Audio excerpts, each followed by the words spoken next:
بسم اللہ الرحمن الرحیم وَلْتَكُن مِّنكُمْ أُمَّةٌ يَدْعُونَ إِلَى الْخَيْرِ وَيَأْمُرُونَ بِالْمَعْرُوفِ وَيَنْهَوْنَ عَنِ الْمُنكَرِ وَأُولَئِكَ هُمُ الْمُفْلِحُونَ۔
السلام علیکم ورحمۃ اللہ وبرکاتہ۔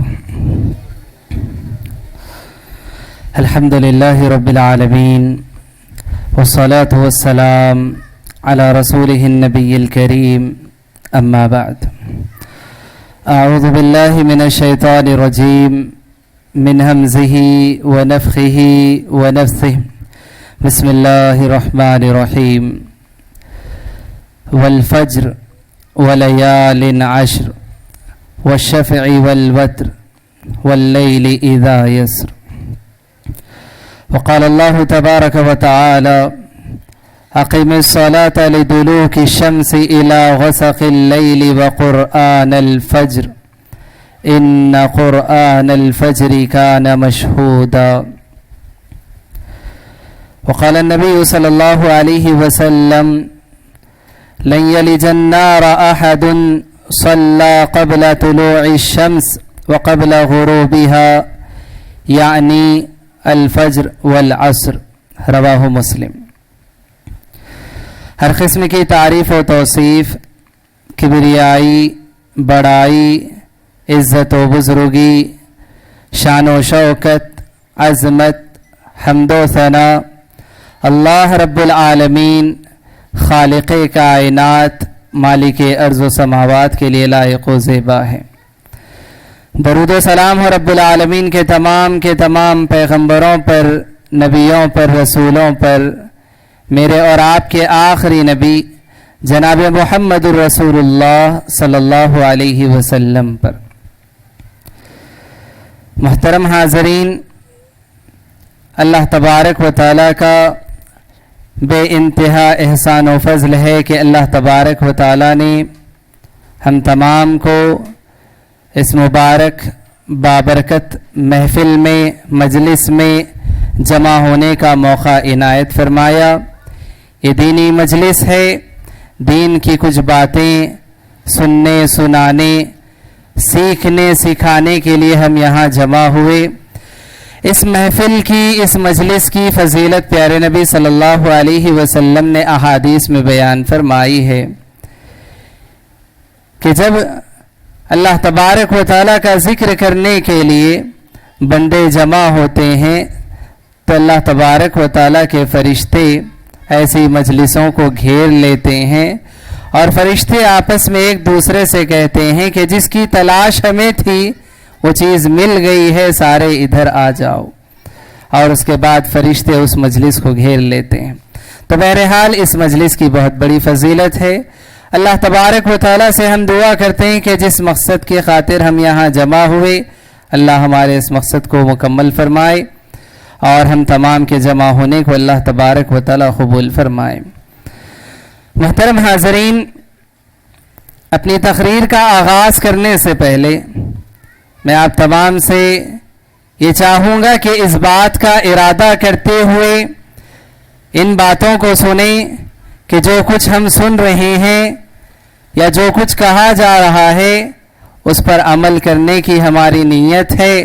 انشاءاللہ ان باتوں پر ہم عمل کریں گے. اس نیت سے سننے کی کوشش کریں. میں دعا بھی کرتا ہوں کہ رب العالمین جو کچھ ہم کہہ رہے ہیں سن رہے ہیں اس پر اللہ تبارک و تعالی عمل کی توفیق عطا فرمائے. محترم حاضرین، اللہ تبارک و تعالی نے جو دین ہمارے لیے نازل فرمایا، جو فلاح و بہبودگی اور کامیابی کا ضامن ہے، دین اللہ تبارک و تعالیٰ کے نزدیک ہے تو صرف دین اسلام ہے. ان الدین عند اللہ الاسلام کہا گیا اور یہی دین اللہ کے نزدیک پسندیدہ ہے. وَرَضِيتُ لَكُمُ الْإِسْلَامَ دِينًا اللہ تبارک و تعالیٰ نے کہا. اور اسلام کا مختصر تعارف پیارے نبی صلی اللہ علیہ وسلم نے جب حضرت جبریل نے پیارے نبی صلی اللہ علیہ وسلم کے پاس انسانی شکل میں آ کر سوال کیا کہ نبی بتائیں کہ اسلام کیا ہے، تو پیارے نبی صلی اللہ علیہ وسلم نے 5 باتیں بتائیں. اور اللہ کے نبی صلی اللہ علیہ وسلم نے کہا اس بات کی گواہی دینا کہ اللہ تبارک و تعالیٰ کے سوا کوئی معبود برحق نہیں، اور اس بات کی گواہی دینا کہ محمد اللہ کے بندے اور اس کے رسول. یہ شہادتین کی گواہی دینا اسے ہم کہتے ہیں. دوسری بات پیارے نبی صلی اللہ علیہ وسلم نے فرمائی نماز قائم کرنا. تیسری بات بیان فرمائی زکوٰۃ ادا کرنا. چوتھی بات بیان فرمائی کہ رمضان کے روزے رکھنا. پانچویں بات یہ بیان فرمائی کہ استطاعت اللہ نے دی ہے تو زندگی میں ایک مرتبہ حج کرنا. اور کہا گیا کہ یہی اسلام ہے، یہ اسلام کا خلاصہ، یہ 5 باتیں اسلام ہیں. اس میں ہم دیکھیں سب سے پہلے نمبر پر جو چیز آتی ہے وہ شہادتین کی گواہی دینا ہے، یعنی کہ اس بات کا اقرار کرنا کہ اللہ کے سوا کوئی معبود برحق نہیں اور محمد صلی اللہ علیہ وسلم اللہ کے آخری بندے اور اس کے رسول ہیں. یہ شہادتین کی گواہی ہم دے چکے ہیں. ہم اپنے آپ کو مسلمان کہتے ہیں. جب انسان اپنے آپ کو مسلمان کہتا ہے، کلمے کا اقرار کرتا ہے، شہادتین کی گواہی دیتا ہے، تو اس پر سب سے پہلا فریضہ جو عائد ہوتا ہے اللہ کے نبی صلی اللہ علیہ وسلم نے فرمایا کہ وہ نماز ہے. نماز انسان پر سب سے پہلا فرض ہے جو انسانی زندگی پر عائد ہوتا ہے. اور اسی فرض سے متعلق پیارے نبی صلی اللہ علیہ وسلم نے فرمایا دنیا میں تو یہ انسان پر سب سے پہلا فرض ہے، ساتھ ہی ساتھ آخرت کے سلسلے میں نبی نے فرمایا اول ما یحاسب به العبد یوم القیامہ الصلاۃ، کہ کل قیامت کے روز بندے سے سب سے پہلے جس عمل کے بارے میں سوال ہوگا، پوچھا جائے گا، وہ نماز ہے.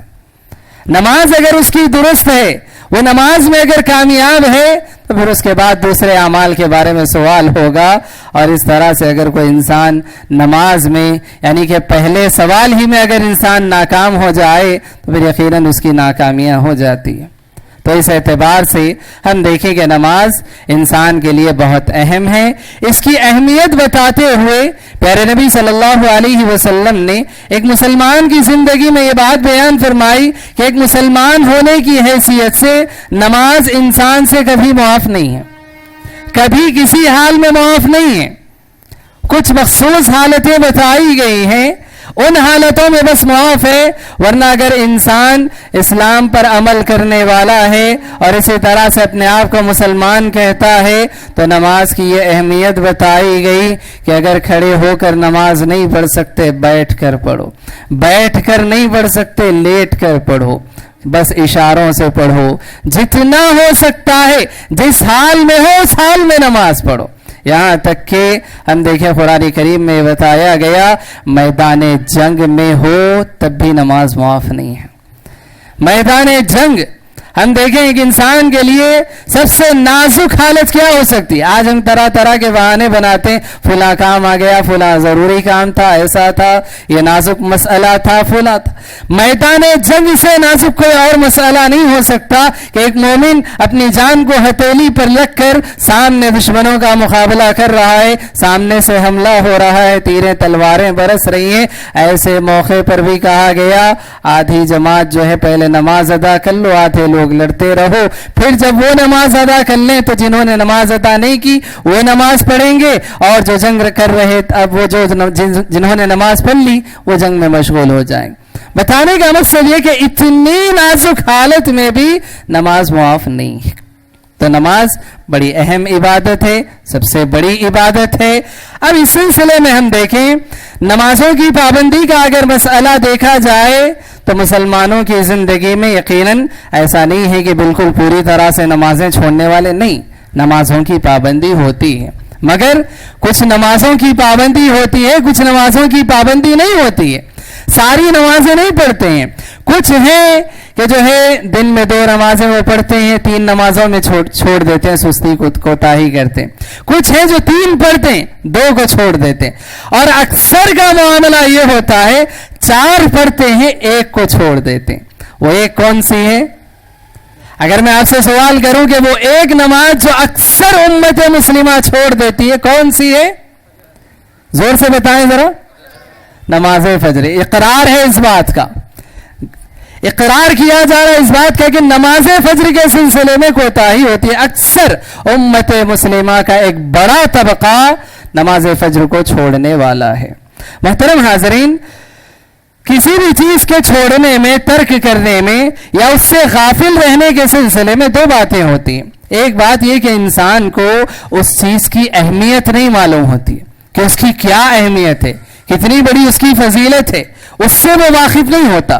دوسری بات یہ ہوتی ہے, دوسری وجہ یہ ہوتی ہے کہ اگر اس کام کو چھوڑ دیا جائے تو انسان کا کتنا بڑا نقصان ہو جاتا ہے. وہ نقصان نہ معلوم ہونے کی وجہ سے بھی انسان اس کام کو چھوڑ دیتا ہے. 2 وجوہات, یا تو اس کی اہمیت نہیں معلوم ہے, اس کے فائدے نہیں معلوم اس لیے اس کام کو چھوڑ رہا ہے, یا تو اس کو چھوڑنے کی وجہ سے کتنا بڑا نقصان ہو سکتا ہے وہ نہیں معلوم ہے, اس لیے انسان اس کام کو چھوڑ رہا ہے. تو سب سے پہلے میں آپ کو یہ بتاؤں گا کہ نماز فجر کی اہمیت کیا ہے, اس کی فضیلتیں کیا ہے, اور اسی طرح سے نماز فجر کی پابندی کرنے والوں کے لیے پیارے نبی صلی اللہ علیہ وسلم نے کیا کیا خوشخبریاں, کیا کیا بشارتیں سنائی ہیں, کیا کیا فضیلتیں اس بندے کو حاصل ہو جاتی ہیں. میں آپ کے سامنے مختصر یہ بات رکھنے کی کوشش کروں. پیارے نبی صلی اللہ علیہ وسلم احادیث میں یہ بات بیان فرماتے ہیں کہ جب بندہ رات کو سو جاتا ہے اور سونے کے بعد شیطان جو ہے انسان کی گردن پر یا انسان کے سر میں جو ہے 3 گانٹھیاں لگاتا ہے, گھیٹی جسے ہم کہتے ہیں, 3 گانٹھیاں جو ہے انسان کے سر میں شیطان لگا دیتا ہے. اور جب بندہ, ایک مومن بندہ صبح فجر کی نماز کے لیے اٹھتا ہے, بیدار ہوتا ہے, اللہ کا ذکر کرتا ہے تو 1 گانٹھی جو ہے اس کی کھل جاتی ہے. پھر وضو کر لیتا ہے تو دوسری گانٹھی بھی کھل جاتی ہے. اور اسی طرح سے پھر جب نماز فجر ادا کر دیتا ہے تو اس کی 3 گھنٹیاں کھل جاتی ہیں, 3 گھنٹیاں اس کی کھل جاتی ہے. اب انسان نماز فجر کے لیے بیدار ہوتا ہے اور نماز فجر کے لیے مسجد کا رخ کرتا ہے. یہاں سے ہم دیکھیں پیارے نبی صلی اللہ علیہ وسلم نے ایک مومن بندے کو خوشخبریاں سنائی, بشارتیں سنائی, فضیلتیں سنائی. آپ ایک ایک گنتے جائیں, میں آپ کے سامنے بیان کرتا جاؤں گا, پھر پوچھتا جاؤں گا کہ کتنی فضیلتیں ہوئی اور کتنی باقی ہیں. سب سے پہلی فضیلت, پیارے نبی صلی اللہ علیہ وسلم حدیث میں یہ بات بیان فرماتے ہیں, بشر المشائین فی الظلم الی المساجد. پیارے نبی صلی اللہ علیہ وسلم فرماتے ہیں کہ رات کے اندھیروں میں مسجدوں کی طرف پیدل چلنے والوں کو خوشخبری سنا دو. رات کے اندھیروں میں مسجدوں کی طرف پیدل چلنے والوں کے لیے خوشخبری سنا دو. نبی نے خوشخبری سنائی ہے.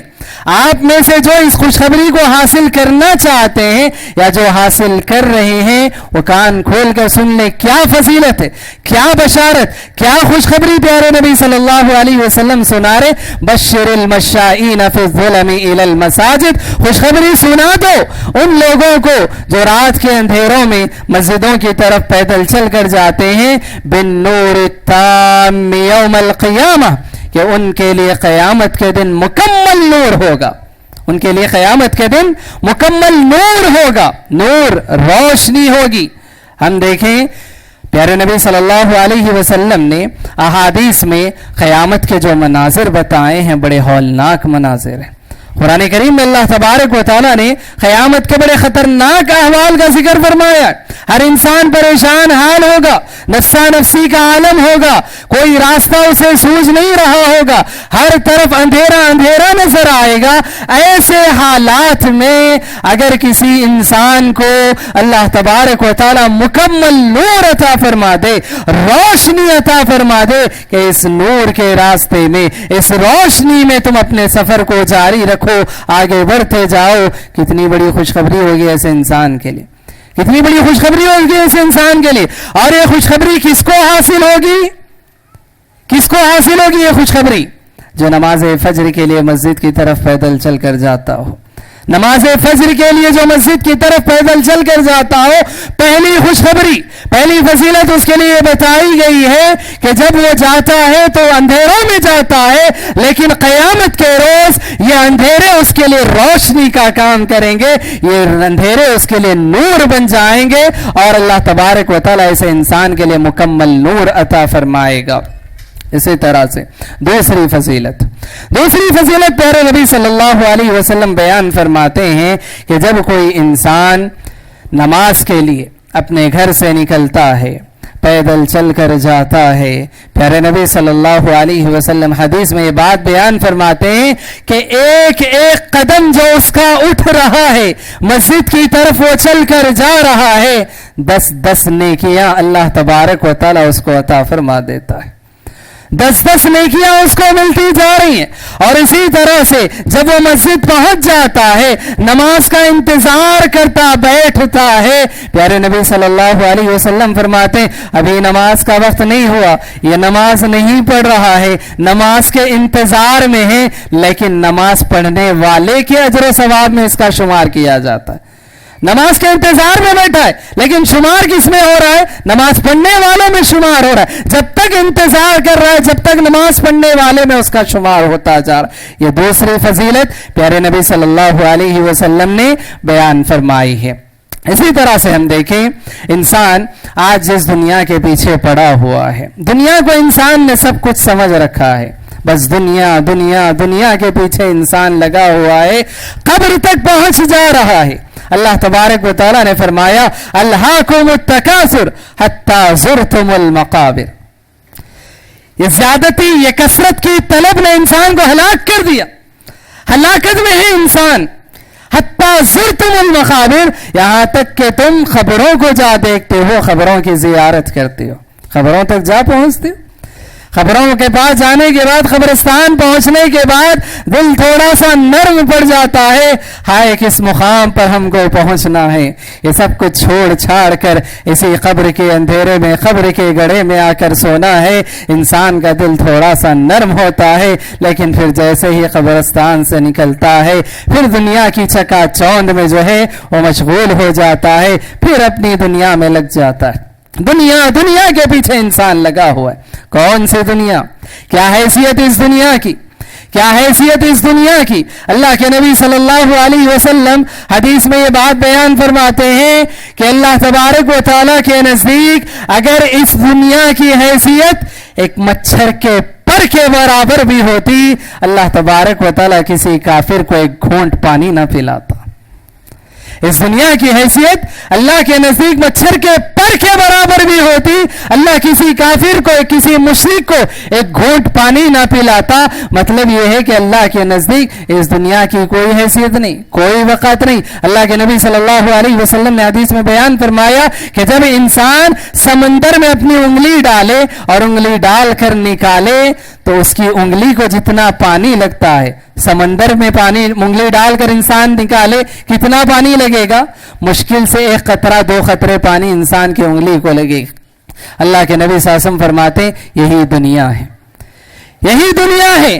قطرہ 2 قطرے جو انسان کی انگلی کو لگ گئے وہی دنیا ہے. اور یہ جو سمندر ہے یہ آخرت ہے, یہ آخرت ہے. اللہ کے نبی صلی اللہ علیہ وسلم نے احادیث میں اس طرح سے ترجیح فرمائی. لیکن ہم دیکھیں ہماری دنیا, ہماری نظروں میں آخرت کی کتنی حیثیت ہے اور دنیا کی کتنی حیثیت. دنیا کو ہم نے سب کچھ سمجھ لیا. اور اس دنیا کے سلسلے میں پیارے نبی صلی اللہ علیہ وسلم فرماتے ہیں, سن لو یہ تیسری فضیلت اللہ کے نبی صلی اللہ علیہ وسلم فرماتے ہیں, رکعتا الفجر خیر من الدنیا وما فیہا.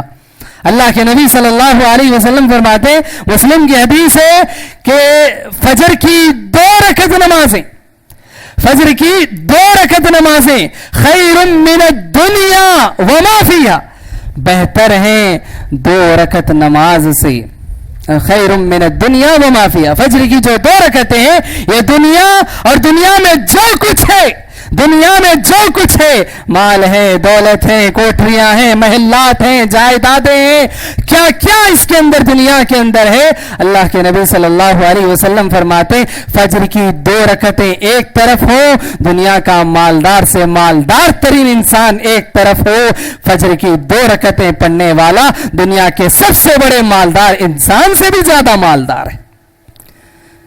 فجر کی 2 رکعتوں کا مقابلہ نہیں, یہ دنیا میں جو کچھ ہے یہ سب کچھ ملا کر ایک طرف رکھ دیا جائے, فجر کی 2 رکعتوں کے مقابلے میں اس کی کوئی حیثیت نہیں. اور فجر کی 2 رکعتیں کون سی, فجر کی 2 رکعتیں کون سی جس کو ہم سنت کہتے ہیں, فرض کی بات نہیں ہے, سنت کی بات ہے. فجر کی 2 رکعت سنتوں کی یہ فضیلت کہ دنیا میں جو کچھ ہے سب سے بہتر.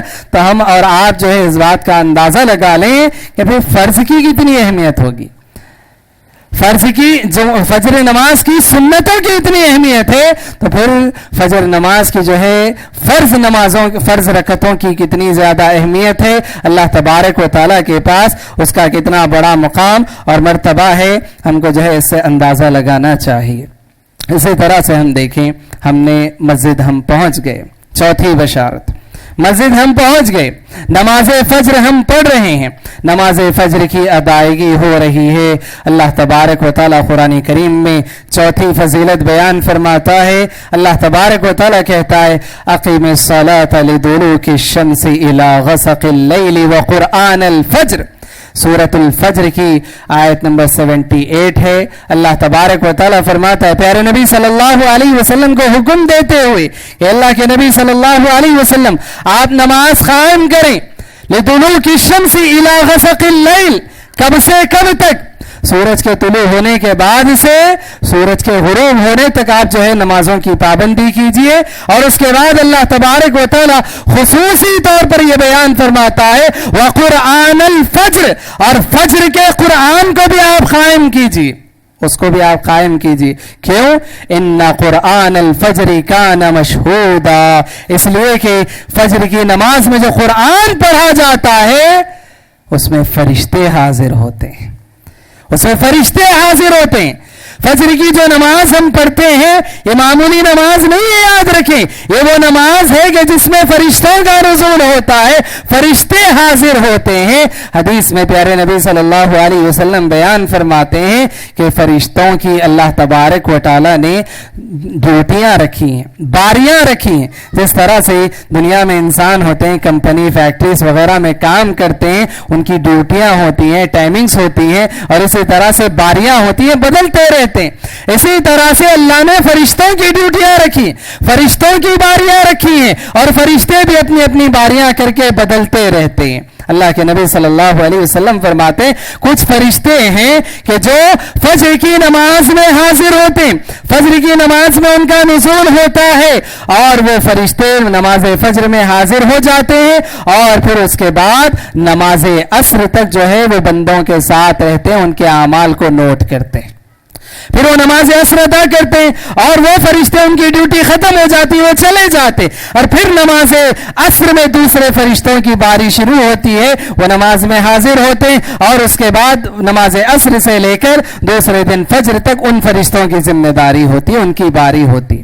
تو گویا کہ جب نماز فجر ہم ادا کرتے ہیں اس وقت 2 طرح کے فرشتے, یعنی کہ وہ فرشتے جو نماز فجر کے لیے حاضر ہوئے وہ فرشتے بھی حاضر ہوتے ہیں, اور وہ فرشتے جن کی جو ہے عصر کی باری ختم ہو کر فجر سے جو ہے ختم ہونے والی وہ فرشتے بھی حاضر ہوتے ہیں. اللہ تبارک و تعالیٰ فرماتا ہے ان فرشتوں کی حاضری میں یہ قرآن پڑھا جاتا ہے, ان قرآن الفجر کان مشہودا کہ قرآن جو پڑھا جاتا ہے اس وقت فرشتے حاضر ہوتے ہیں. اللہ اکبر. ہماری نمازوں کو سنتے ہیں فرشتے, ہم جو پڑھتے ہیں, ہم جو قرآن کریم کی تلاوت کو سنتے ہیں, صرف ہم نہیں پڑھتے, صرف ہم نہیں سنتے, فرشتے بھی اس قرآن کو سنتے ہیں اور نماز فجر کے لیے فرشتے بھی جو ہے حاضر ہوتے ہیں.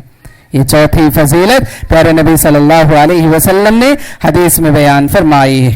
اسی طرح سے ہم دیکھیں پانچویں فضیلت پیارے نبی صلی اللہ علیہ وسلم حدیث میں یہ بیان فرماتے ہیں, ہم دنیا کے اندر یہ جو کچھ اعمال کرتے ہیں, جس طرح کے بھی ہم اعمال کرتے ہیں, خیر و بھلائی کے کام کر رہے ہیں, صدقہ و خیرات ہم کر رہے ہیں, نمازیں ہم پڑھ رہے ہیں, ایسے طرح سے جو ہے ہم دین کی بات کسی کو بتا رہے ہیں, کسی بھوکے کو کھانا کھلا رہے ہیں, کسی کی مدد کر رہے ہیں, یہ سب کچھ ہم کیوں کرتے ہیں؟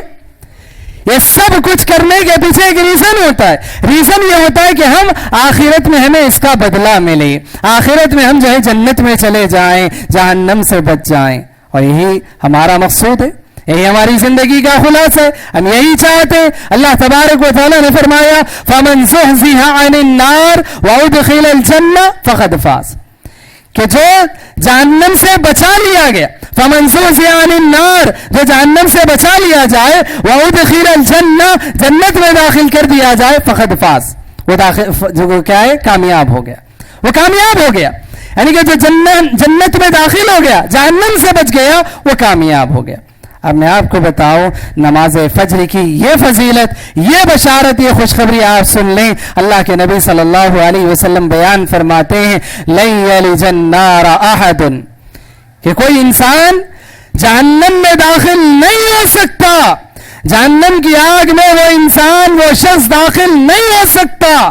اللہ کے نبی صلی اللہ علیہ وسلم تاکید کے ساتھ بیان فرما رہے کہ نہیں, وہ شخص جہنم میں داخل نہیں ہو سکتا, وہ انسان جہنم میں داخل نہیں ہو سکتا. لن یلج النار احد صلی قبل طلوع الشمس وقبل غروبها, کہ جو انسان سورج کے طلوع ہونے سے پہلے اور سورج کے غروب ہونے سے پہلے کی نماز پڑھ لے, وہ انسان جہنم میں داخل نہیں ہو سکتا.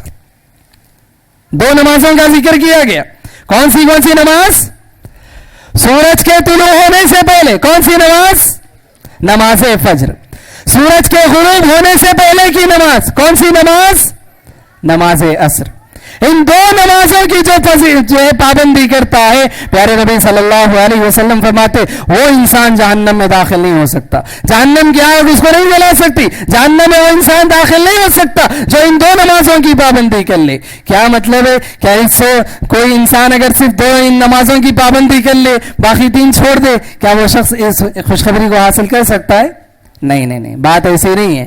بات یہ ہے کہ یہ دو جو نمازیں ہیں اس میں اکثر غفلت برتی جاتی, کوتاہی ہوتی ہے, دوسری نمازوں کی پابندی ہوتی ہے. تو اللہ کے نبی صلی اللہ علیہ وسلم فرماتے بقیہ تین نمازوں کے ساتھ ساتھ جو ان نمازوں کی خصوصاً پابندی کرتا ہے وہ انسان جہنم میں داخل نہیں ہو سکتا. یہ پیارے نبی صلی اللہ علیہ وسلم نے فضیلت بیان فرمائی. کتنی فضیلتیں ہوئی؟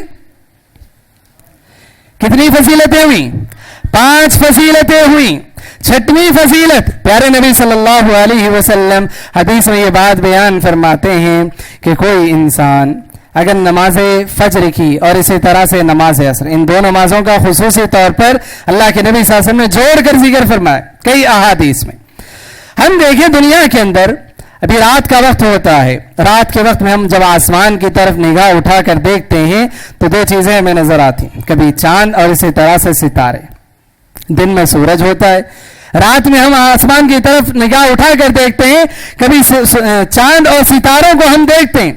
ستاروں کو اکثر لوگ اتنی توجہ اور اتنی طرح سے اتنی اہمیت سے نہیں دیکھتے. چاند جو ہے بڑا خوبصورت نظر آتا ہے, اور وہ بھی اگر 14ویں کا چاند اگر ہو تو وہ جو ہے آسمان میں ایک رونق اپنی پیدا کر دیتا ہے. آسمان کی طرف جب انسان نگاہیں اٹھا کر دیکھتا ہے آنکھوں کو ٹھنڈک محسوس ہوتی ہے, بڑا خوبصورت اس کو نظارہ یہ لگتا ہے. اور چاند کے دیکھنے میں کوئی مشکل کوئی پریشانی ہوتی ہے؟ چاند کی طرف جب ہم نگاہ اٹھا کر دیکھتے ہیں کیا اس کی روشنی سے ہماری نظریں نیچے جھک جاتی؟ نہیں. سورج کا معاملہ ہوتا ہے, سورج کو انسان نہیں دیکھ سکتا,